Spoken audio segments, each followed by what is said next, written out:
Gate कैसे खुला हुआ? इस वक्त कौन आया होगा?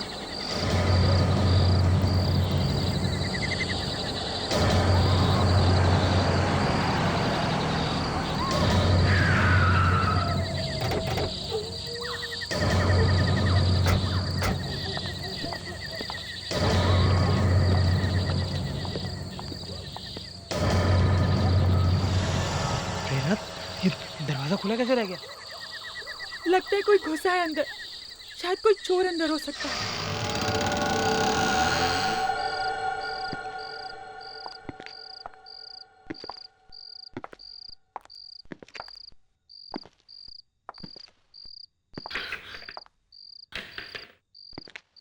संभाल के। पहले लाइट तो ऑन करो। हाँ।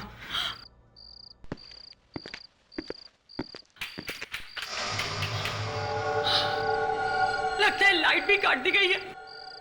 प्रेरणा, तुम जहां हो वहीं रुकना। तुम घबराना नहीं है। मैं अभी गाड़ी में से टॉर्च लेके आता हूँ। तुम यहीं रहना। हाँ,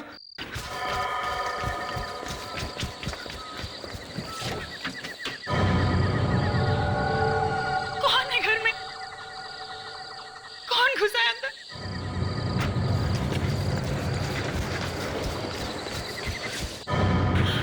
ये लो प्रेरणा।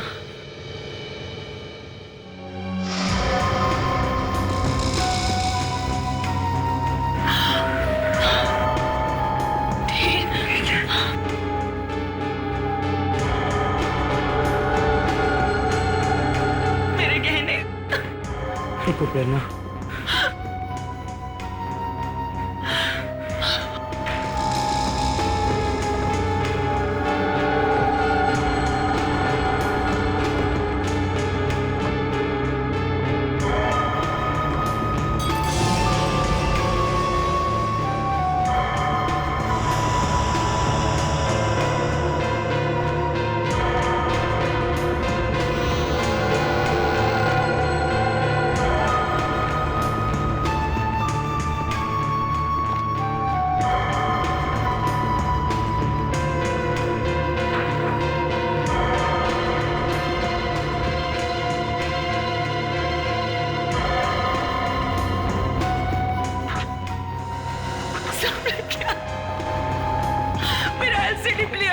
सारे गहने सब ले गया।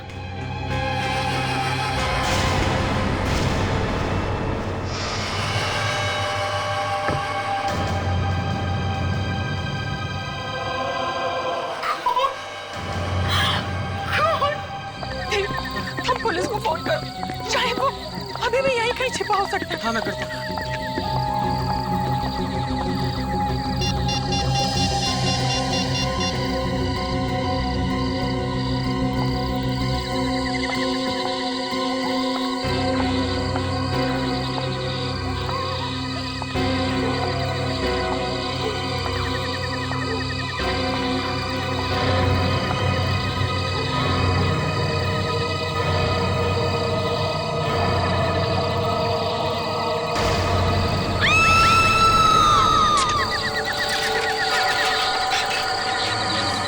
किसी भी तरह आप उस आदमी को पकड़ लीजिए। देखिए देखिए हमारे घर की क्या हालत की है उसने। अब घबराइए मत, कुछ नहीं होगा। कहाँ है सर? वो वहां पर सर।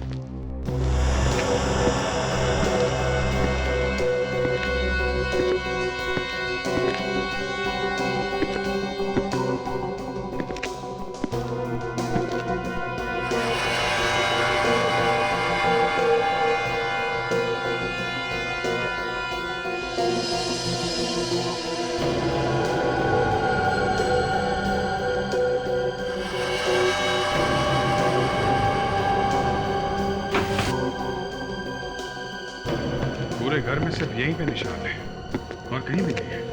हाँ, पर यहीं पे क्यों? कई बार होता है ना, चोरों का कोई टशन होता है, अपना निशान छोड़ के जाते हैं। पर सर ये तो खून के निशान है सर। यही तो बात है, खून का मामला है। चोरी भी हुई है और खून भी, पर लाश नहीं है। घर में कोई और तो नहीं था? नहीं सर, सिर्फ हम लोग ही रहते हैं यहाँ तो। फिर सोच लो, कोई और तो नहीं था। बाद में बहुत सारी बातें बाहर निकल आती है। सर और कोई बात क्या निकलेगी सर? सिर्फ हम लोग ही रहते हैं सर। देखो, चोरी भी हुई है और खून भी। और ये चाकू भी तो है। मुझे नहीं मालूम सर ये चाकू कहाँ से आया सर। हो सकता है 3-4 चोर हों और आपस में लड़ाई वड़ाई हुई हो। अरे यहाँ पे भी खून है। बस यहाँ भी खून पड़ा है। हाँ अभिजीत, कुछ मिला? सर यहाँ पे खून की बूंदें हैं। क्या? हाँ, यहाँ थोड़ा ज्यादा खून पड़ा हुआ है। यहाँ तो ज्यादा है। एक तो यहाँ है सर, और अंदर किचन में भी काफी ज्यादा खून पड़ा है। तो ऐसा लगता है किचन में किसी को चाकू लगा है और वहां से खून बहना शुरू हुआ। वहां से भागा होगा और यहाँ पे खड़ा होगा या फिर गिरा होगा यहाँ पे। तो प्रॉब्लम ये है सर, खून यहाँ से आगे बिल्कुल थोड़ा है सर। ये देखिए, ये जबकि खून यहाँ पे ज्यादा होना चाहिए था। और वेरांडा में तो सर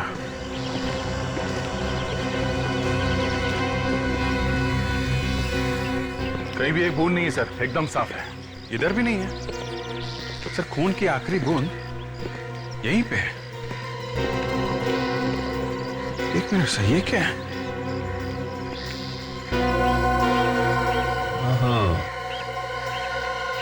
किसी इंसान की खाल लगी हुई है। ओह, तभी मैं सोच रहा हूँ सब उल्टा पुल्टा है सर। यहाँ पे किसी को चोट लगी है। मतलब कोई अंदर जा रहा था जब चोट लगी? शायद। किचन में चाकू नहीं चला है क्या? शायद नहीं। तो सर चाकू पे खून तो लगा हुआ है। सर चाकू पे खून लगा हुआ है, फिर भी किसी ने किसी को चाकू से नहीं मारा। ये कैसे हो सकता है सर? फ्रेडेक्स, बूढ़े आदमी को लेके आओ। Yes sir.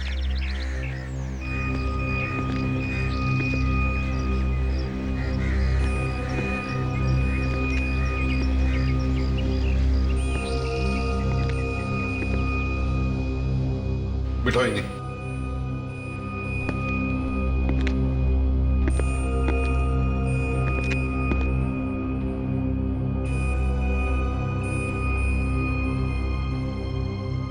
इनका पैर चेक करो।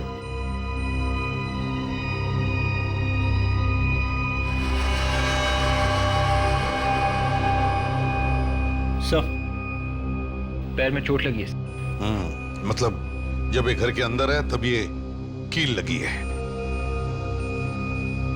ये बताओ किससे चाकू मारा तुमने? चाकू किसे मारा तुमने? और कौन कौन था तुम्हारे साथ में? हा?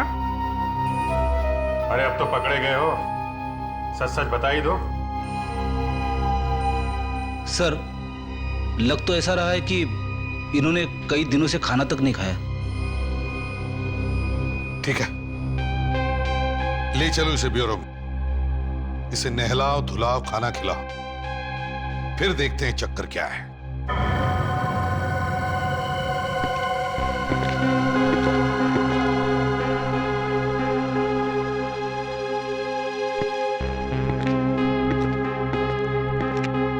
बड़ी अजीब बात है, देखकर लगता है कि इन्हें एहसास ही नहीं कि आसपास क्या हो रहा है। ये सब ड्रामा भी हो सकता है सर। अभी जो ड्रामा तो नहीं लगता है, शायद इन्हें सचमुच एहसास ही नहीं है कि क्या हो रहा है। और वैसे भी कोई गरीब आदमी नहीं लगता है। इसने जो कपड़े पहने थे किसी अच्छे दुकान से महंगे कपड़े लिए हैं, और हाथ में अंगूठी देखी, बहुत महंगी है। सर कपड़े वपड़े कहीं से चुरा भी सकते हैं। सर इस आदमी की हालत बहुत खराब है। केस ऑफ डिमेंशिया हो सकता है। डिमेंशिया? हाँ सर, डिमेंशिया में इंसान सब कुछ भूल जाता है, उसे कुछ याद नहीं रहता। उसे खाना कैसे खाते हैं ये भी याद नहीं रहता, कौन है कहाँ है कुछ भी याद नहीं रहता उसे। अरे तो फिर पता कैसे चलेगा कि इसके कपड़ों में वो खून आया कहाँ से और वो चाकू कहाँ से आया इसके पास? ये बताना मेरे लिए मुश्किल है, लेकिन इतना मैं जरूर कह सकता हूँ कि ये आदमी किसी का खून नहीं कर सकता। बॉस चाकू के ऊपर जो उंगलियों के निशान हैं वो इसी आदमी के। देखा सर, मैं कह रहा हूँ इस आदमी का इस केस के साथ कोई ना कोई कनेक्शन जरूर है। सालुंखे, इस आदमी के कपड़ों पर जो खून मिला है वो, इसके कपड़ों पर जो खून मिला है वो AB पॉजिटिव। और इस आदमी का ब्लड ग्रुप? इस आदमी का ब्लड ग्रुप B पॉजिटिव। मतलब किसी ना किसी का खून तो हुआ है। हाँ, खून तो हुआ है। और ये कुछ बोलने को तैयार ही नहीं। किसी तरीके से लाश मिले तो बात कुछ आगे बढ़े। बॉस, इस आदमी के जूतों और कपड़ों में से जो मिट्टी मुझे मिली है उसमें कुछ अजीब अजीब तरीके की चीजें मिली है। क्या? जैसे एक तो लोहे पर जो जंग लगती है, रस्ट, वो मिली है, थोड़ी सी ग्रीस मिली है और कुछ अजीब तरीके के लोहे के छोटे छोटे टुकड़े मिले हैं। और इतना ही नहीं, यही सारी चीजें मुझे उस चाकू पर से भी मिली। रस्ट, ग्रीस, लोहे के टुकड़े, इसका मतलब है सर कोई गैराज हो सकता है? सर एक फोन आया था सर, पीरी में एक लाश मिली है। पीरी में? हाँ सर, यहाँ से 50 किलोमीटर दूर एक स्क्रैप यार्ड में लाश मिली है सर। स्क्रैप यार्ड में? सर स्क्रैप यार्ड में तो ये सब मिलता है, जंग लगी मिट्टी, लोहे के टुकड़े, ग्रीस। You're right, Abhijit. कहीं ये वही लाश नहीं है जिसे हम ढूंढ रहे हैं?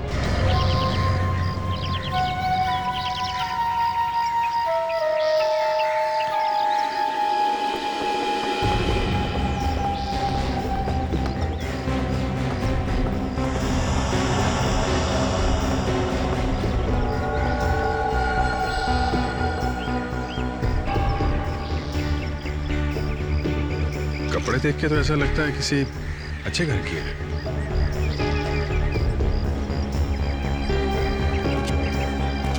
हाँ तो वॉचमैन, तुम कह रहे थे कि तुम्हें मालूम ही नहीं पड़ा कि ये लाश यहाँ आई कैसे? हैं? जी सर। क्यों, सो रहे थे क्या तुम? हाँ? वो ज्यादातर मैं यहाँ नहीं होता हूँ सर, और यहाँ कोई ऐसी चीज भी नहीं है जो चोरी हो जाए सर। मैं 3-4 दिन के बाद आज यहाँ आया हूँ सर, तो मैंने देखा ये मरी पड़ी है सर। आसपास देखो, इस लड़की का कोई सामान मिलता है क्या? ये कुछ ना कुछ तो लेके आई होगी ना? देखो, अच्छी तरीके से देखो सब। सर सैंडल पे कुछ लगा हुआ है सर।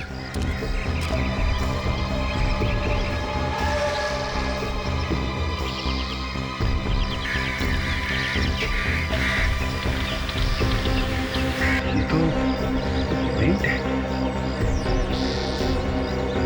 इस सैंडल पे भी लगा हुआ है। सर दोनों पेंट अलग अलग है सर। इसका मतलब ये लड़की किसी ऐसी जगह गई है जहां जमीन पे पेंट गिरा हुआ था। जी, इस वॉचमैन ने तो देखा ही नहीं इस लड़की को यहाँ पे, ये था ही नहीं यहाँ पे। है? लड़की का गला काटा गया दया, काफी खून बहा होगा, मगर यहाँ आसपास खून की एक बूंद भी नहीं है। ये भी तो हो सकता है बॉस कि खून कहीं और किया गया हो और लाश को यहाँ पे लाके फेंक दिया। बूढ़े आदमी के जूते पे जो मिट्टी हमें मिली है वो मिट्टी बिल्कुल वैसी है जैसी मिट्टी हमें स्क्रैप यार्ड में मिली। मतलब जहां पर लाश मिली है ये मिट्टी बिल्कुल वैसी है। मतलब वो बूढ़ा आदमी था वहां पे जब ये खून हुआ? 24 घंटे पहले तो था, उसके आगे का पता नहीं। अरे सर, अब ये 24 घंटे कहां से घुसेड़ दिए बीच में? अभिजीत, लड़की की मौत 24 घंटे पहले हुई है। अगर बूढ़े आदमी के हाथ में चाकू था और उस चाकू पर लड़की का खून लगा हुआ था तो मतलब साफ है कि यह आदमी 24 घंटे पहले वहां पर था। सर, अब उस बूढ़े आदमी का मुंह खुलवाना बहुत जरूरी हो गया है। सर, उस लाश से कुछ और पता चला? देखो, ये तो सभी ने देखा है कि लड़की के गले पर चाकू से वार किया गया। सर, कोई ऐसी बात पता चली है जिससे हम ये लड़की कौन है ये जान सके? तारिका, दिखाओ जरा वो स्लाइड्स। जी सर। लड़की के कपड़ों का एक बड़ा क्लोजअप। सर ये तो किसी धागे के रेशे लग रहे हैं। जी, रेशे ही है। रेशे जो डस्टर और नकली फूल बनाने के काम आते हैं। नकली फूल, आर्टिफिशियल फ्लावर्स जो घर के डेकोरेशन में काम आते हैं। बिल्कुल बिल्कुल वैसे ही फूल। मगर ये नकली फूल वहां स्क्रैप यार्ड में पहुंचे कैसे?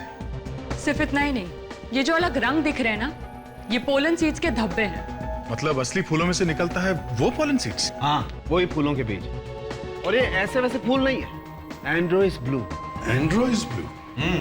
बहुत कीमती होता है सर। ऐसे दिखता है एंड्रोइस ब्लू।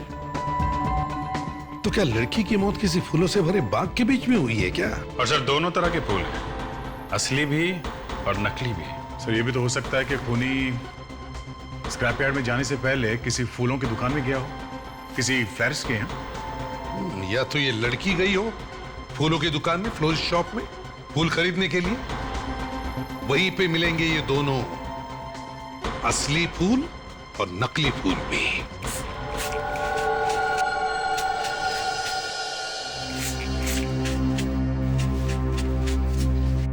अच्छा ये दुकान है यहाँ पे एड्रोइस ब्लू और ये नकली फूल दोनों मिलते हैं। लगता है इस फूल वाले ने कुछ गड़बड़ की है बस। ये ऐसे पेंट लगे हुए फूल रखते ही क्यों हैं आप यहाँ पे? उनकी ज्यादा डिमांड है मैडम, वही तो ज्यादा बिकते हैं।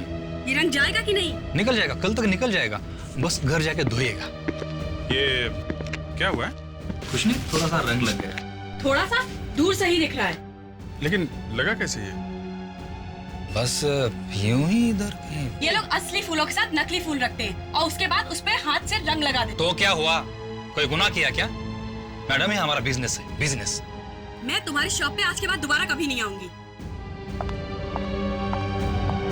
देखो हम लोग सीआईडी से। ये फोटो देखो जरा। ये लड़की यहाँ पे आई थी क्या कभी? ये तो कल ही आई थी। ये लड़की आई थी? हाँ, कल उसने 15 बुके खरीदे। 15 बुके? जी, एक नहीं दो नहीं, पूरे 15। अरे लेकिन 15 बुके किस लिए? वो अलग अलग लोगों को देने के लिए। अच्छा, उसके कपड़ों पे भी ऐसे ही कलर लगा था कि जैसे इनके कपड़ों पे लगा है? उसमें मेरा कोई कसूर नहीं था सर, वही पेंट के डिब्बे से टकरा गई।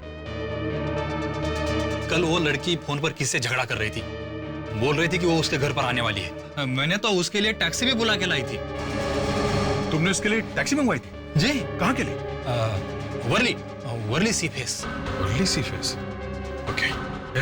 वर्ली सी फेस जाके एक एक फ्लैट चेक करते हैं।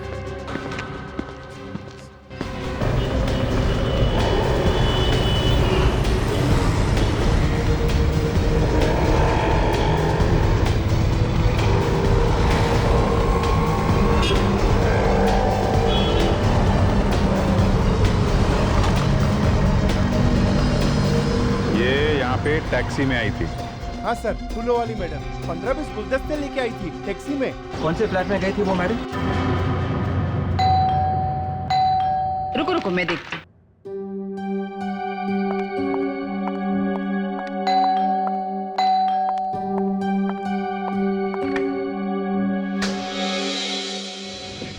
देवेन है घर में? हाँ, लेकिन आप? हम लोग सीआईडी से। सीआईडी?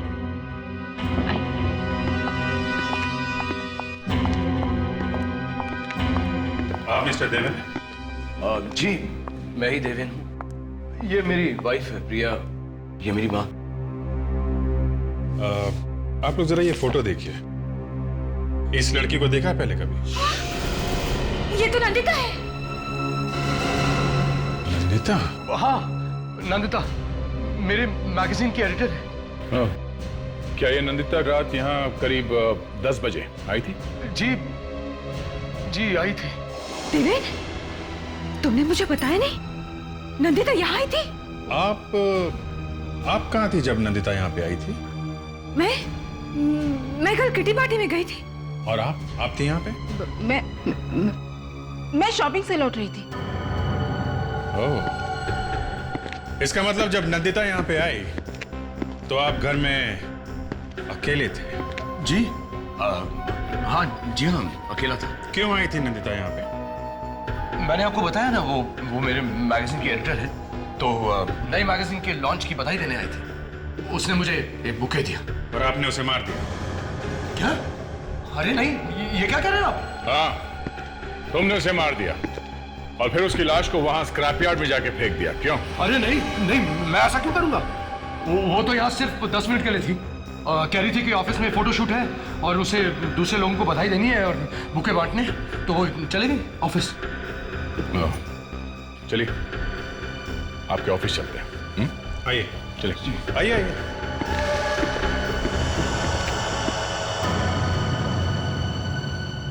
विश्वास ही नहीं हो रहा है नंदिता इस दुनिया में नहीं रहे। पता नहीं कैसे हो गया ये सब कुछ। वही तो हम भी ढूंढने की कोशिश कर रहे हैं कि ये सब हुआ कैसे। एक बात बताओ, नंदिता कल ऑफिस आई थी क्या?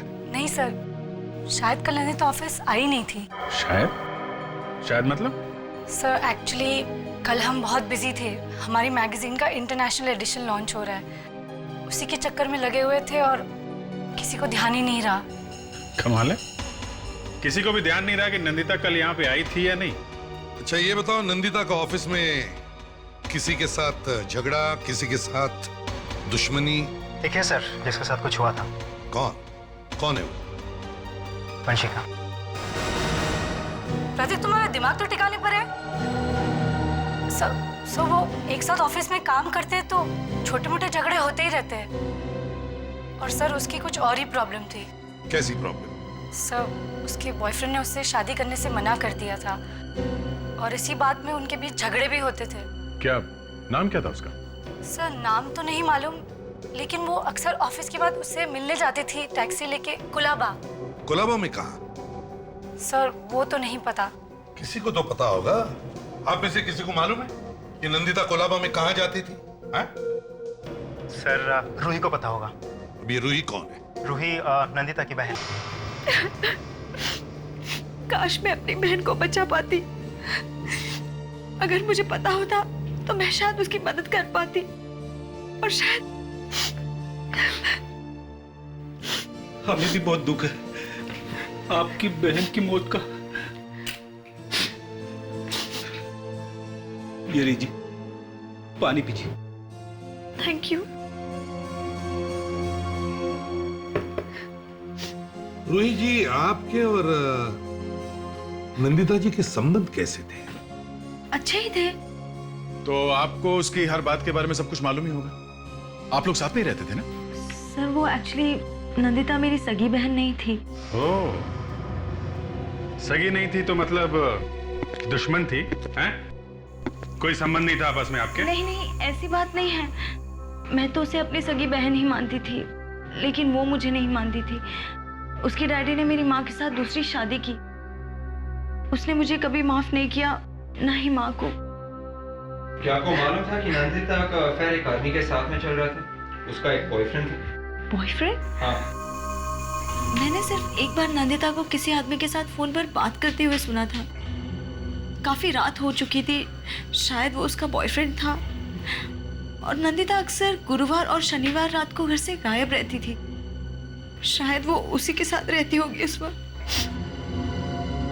तो फिर रूही जी, आपको तो मालूम ही होगा कि नंदिता जाती कहाँ थी? नहीं नहीं? नहीं, सिर्फ एक बार शायद नंदिता को टैक्सी नहीं मिल रही थी, तब उसने करीब रात 11:30 बजे मुझे फोन करके कुलाबा में बुलाया था। एक रेस्टोरेंट था, फ्लोरा इंपेरियल, वहीं बुलाया था उसे पिकअप करने के लिए। उस दिन उसका मूड काफी खराब था और वो अकेली भी थी। शायद उसका उसके बॉयफ्रेंड के साथ झगड़ा हो गया था। ठीक है, अब जा सकती हैं। विवेक, जरा इन्हें छोड़ा। कोलाबा सर, नंदिता ऑफिस से कोलाबा के लिए टैक्सी मंगवाती थी। फ्लोरा इंपीरियल होटल, चल के देखना चाहिए। इस लड़की को पहचानते हो? हाँ सर, ये यहाँ पे अक्सर आया करती थी। इसका खून हो गया है। हाँ। ये पहले से ही यहाँ टेबल बुक करा लिया करती थी और सर ये ज्यादातर 12 नंबर टेबल पर बैठती थी। Table number 12? अच्छा, ये अकेले आती थी या इसके साथ में कोई और भी आता था? एक आदमी और आता था सर। कौन था वो? कुछ मालूम है उसके बारे में? टेबल नंबर 12 पर ज्यादातर विशाल रहता है। एक सेकंड सर। विशाल। जी सर। सर विशाल। ये फोटो देखो, पहचानते हो इसे? जी सर, पहचानता हूँ। इस लड़की के साथ में जो आदमी आता था उसको भी पहचानते हो? नहीं सर। अच्छा, ये पैसे कैसे देते थे? कैश से या क्रेडिट कार्ड से? हाँ सर, कैश से। अच्छा, इस आदमी के बारे में कुछ और बता सकते हो आप लोग? हाँ सर, 1-2 बार उसने हमारा कार्ड भरा था, ये जानने के लिए कि सर हमारे होटल की सर्विसेज कैसी हैं। कार्ड दिखा सकते हो? हाँ जी सर। ज्यादातर लोग एड्रेस और टेलीफोन नंबर लिखते हैं उस पर। भागते चोर की लंगोटी सही। सर ये रहा। माय गॉड, ये नहीं, तुम ऐसे नहीं मानो।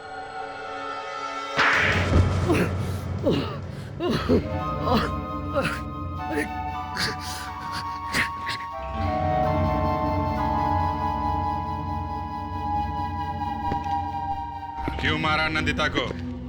हाँ?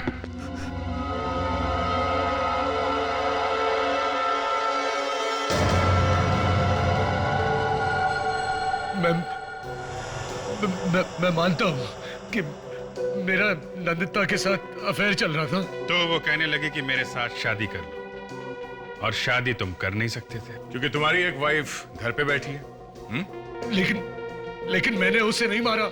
ये अचानक क्या हो गया तुम्हें देवे, जो तुम्हें उसे मारना पड़ा है? कहीं ये तो नहीं कि उसकी हिम्मत इतनी बढ़ गई कि वो तुम्हारे घर में आई फूलों का गुच्छा लेकर? मैंने उसे समझाने की कोशिश की। हाँ हाँ, वो तो हमें अच्छी तरह से मालूम है। किस तरह से समझाया तुमने उसे? उसकी मौत तुम्हारे घर में आने के बाद हुई है, समझे? नहीं। कहां पे मारा उसे? घर में? और फिर ले जाकर के बाहर फेंक दी लाश उसकी? नहीं सर, नहीं। अच्छा, कोई गवाह है जो बता सके कि घर में कुछ नहीं हुआ था? तुम्हारी वाइफ थी घर में जब नंदिता वहां अचानक आई तो? मां थी? नहीं। कोई भी नहीं था घर में। अच्छा मौका था नंदिता का खून करने का। लेकिन मैंने उसका खून नहीं किया। जब वो मेरे घर से गई थी तो वो जिंदा थी। और तो और मुझे धमकी देकर गई कि दुनिया के सामने वो बता के ही छोड़ेगी कि सच्चाई क्या है। अब आई ना सच्चाई बाहर। फ्रेडरिक्स, उस आदमी को लेकर आओ। Yes sir. तुम्हारे पास गवाह नहीं है, पर हमारे पास गवाह है।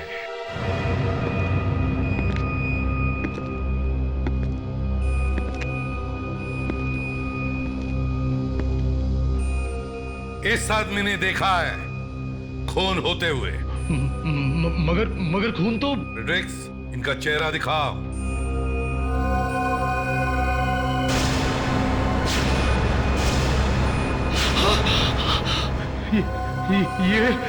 ये तो। पहचानते हो इन्हें? ये वहीं पे थे जहां पे खून हुआ था।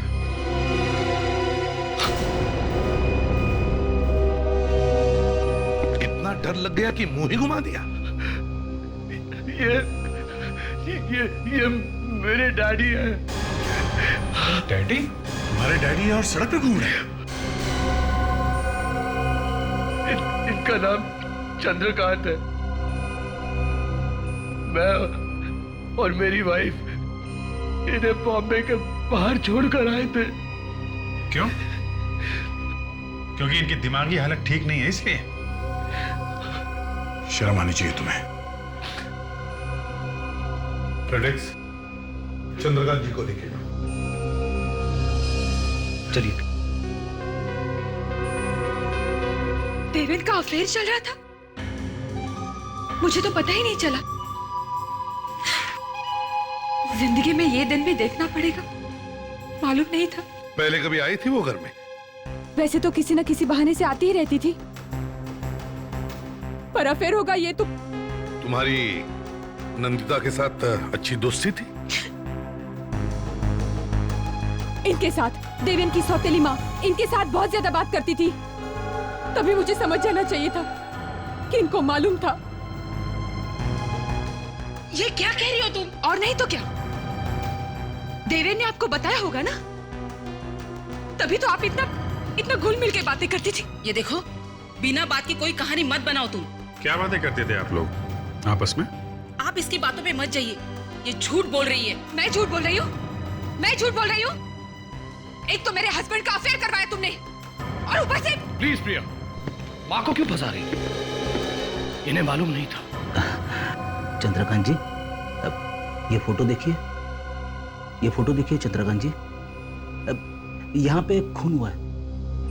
अब इस लड़की का खून हुआ है।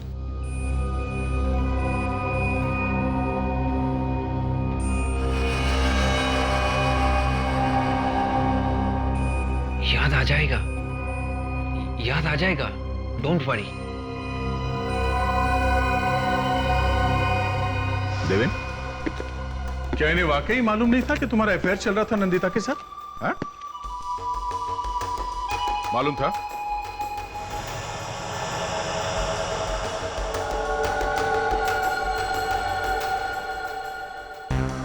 मालूम था या नहीं? हाँ? थोड़ा देखा, इन दोनों ने ही मिलके कुछ किया है। हाँ, इन दोनों ने ही मिलके कुछ किया है। पहले तो अपने बाप को ही घर से बाहर निकाल दिया। लेकिन मुझे तो इन दोनों ने बोला था कि उन्हें हॉस्पिटल में रखा है। और तुमने मान लिया? शर्म नहीं आई तुम्हें? पति रास्ते पर ठोकरे खा रहा था और तुम लोग घर में बैठकर गुच्छर्रे उड़ा रहे थे। पैसों के लिए दूसरी शादी की है इन्होंने सर, और ये खून ये भी पैसों के लिए हुआ है। नहीं, ऐसी बात नहीं है। ऐसा ही है। नंदिता ने इससे कहा होगा मुझसे शादी कर लो, हाँ?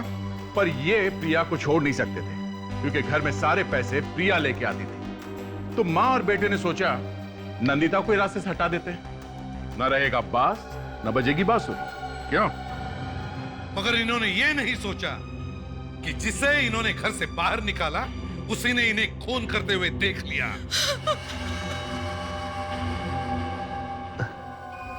क्या हुआ? कुछ याद आया?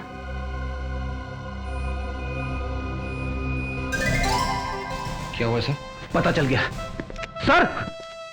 बता दिया सर, बता दिया। क्या बता दिया? सर, चंद्रकांत जी ने मेरे कान में बताया सर। सर, आप लोग प्लीज यहां आइए ना सर।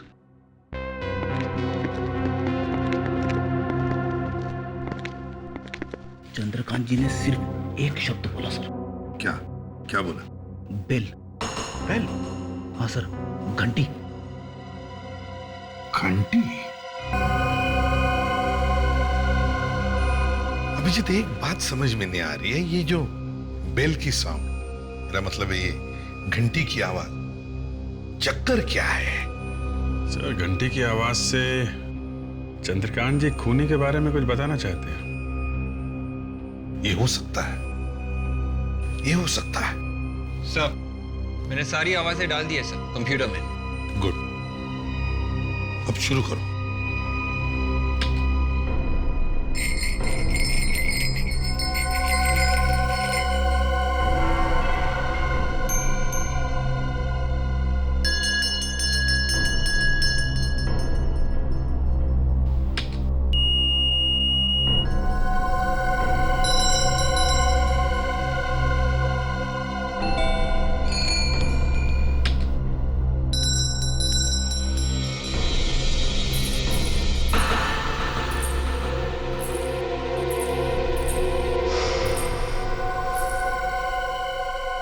विवेक, रुको। अभी जो तुमने आवाज सुनवाई थी वो फिर से सुना।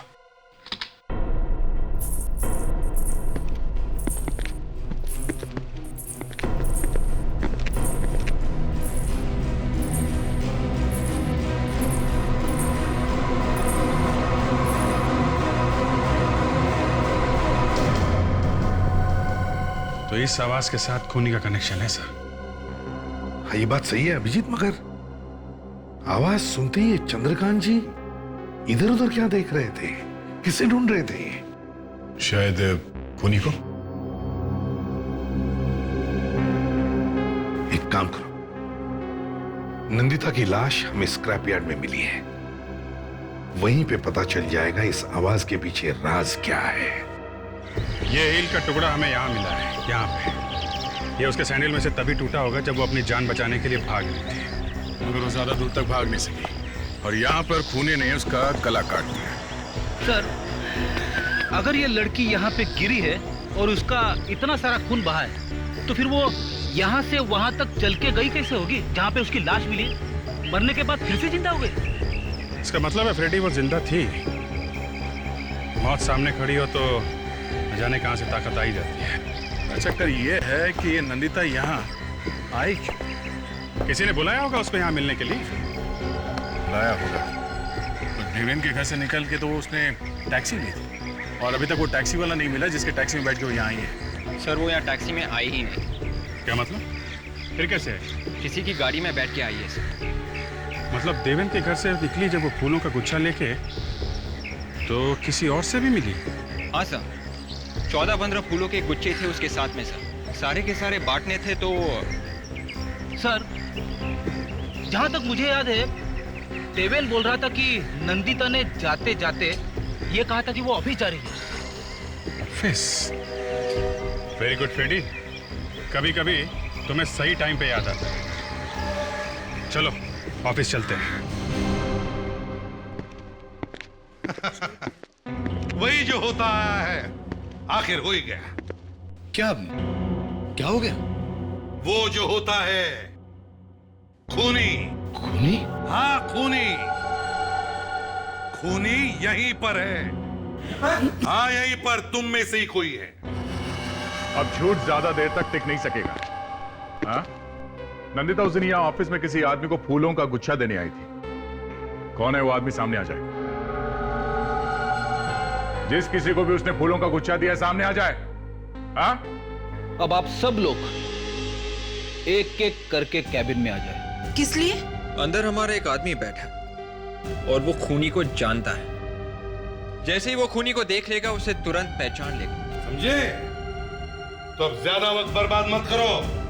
जिसने भी नंदिता से फूलों का गुच्छा लिया है वो या तो सामने आ जाए या फिर एक एक करके अंदर चलो।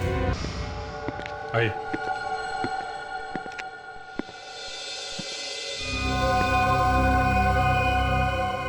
चंद्रकांत जी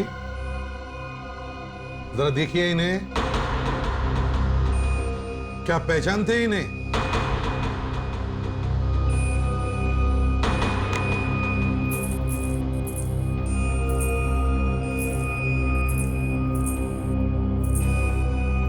नहीं सर, ये नहीं है।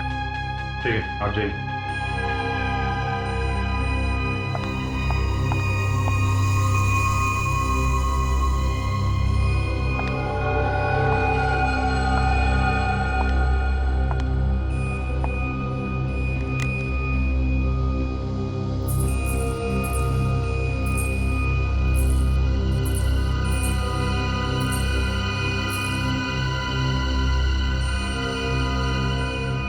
मैं जाऊं? जी नहीं, बाहर रुकिए। देवेंद्र जी आप चलिए। मैं? हाँ आप चलिए।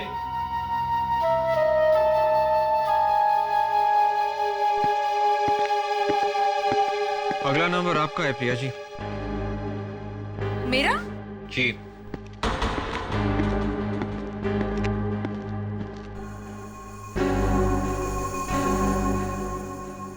प्रिया जी को अंदर भेज दो। Yes sir.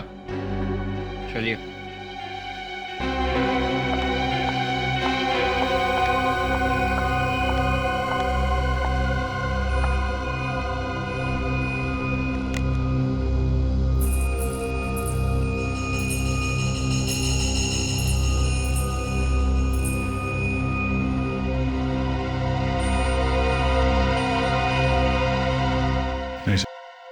क्या मैं जा सकती हूँ? जी।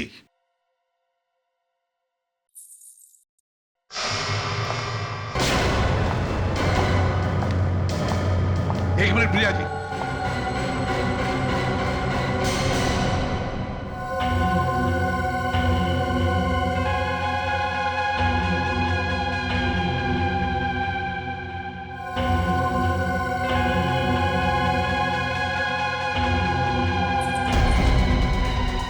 पापा ये क्या कर रहे हैं आप? पापा मेरा हाथ छोड़िए। पापा मेरा हाथ छोड़िए। पापा हाथ छोड़िए मेरा। पापा मुझे जाने दीजिए। छोड़िए। ये क्या कर रहे हैं आप पापा?